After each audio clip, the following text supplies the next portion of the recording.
ছেলে মেয়ে কয়জন? 8 জন। তারা কি ভাট খবর দেয় না আপনাকে? না, আমি একটু শান্তিতে মরতে পারতাম, আল্লাহর কাছে এটা মনাজাত আমার।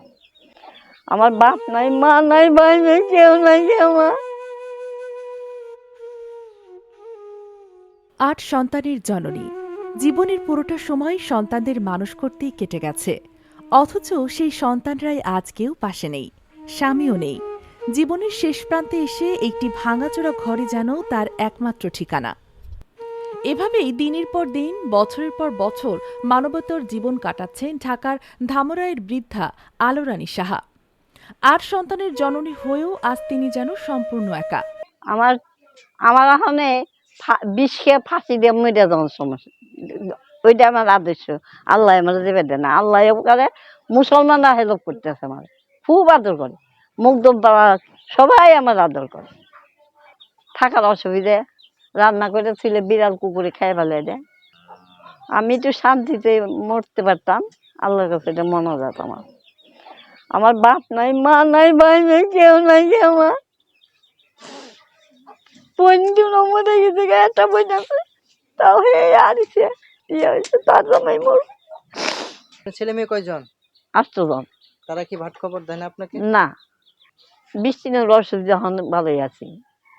একবার বৃষ্টির অসুবিধা। বৃষ্টি নামলেই ঘরের ভেতরে নামে পানি, মাথার উপরে ছাদ নেই, তাই কাগজ আর পলিথিন দিয়ে বৃষ্টির পানি ঠেকানোর চেষ্টা করেন। তাতেও যখন শেষ রক্ষা হয় না, তখন অন্যের বাড়িতে গিয়ে রাত কাটাতে হয়। হ্যাঁ, ভাঙ্গা ঘরে থাকে কত বছর ধরে, পরে 20 বছর ধরে ভাঙ্গা ঘরে রয়েছে। তারা ঘরটা দিলে হ্যাঁ ঘরটা তুলতে পারে। দেখলাম যে এই ঘরটার বেহাল অবস্থা।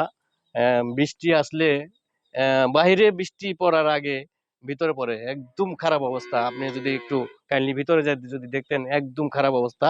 আমি চাচ্ছি যে সরকার থেকে ওনাকে একটা যে কোনো উপায়ে একটা ঘর দেওয়ার একটা উপায় যদি করে দেওয়া যায়।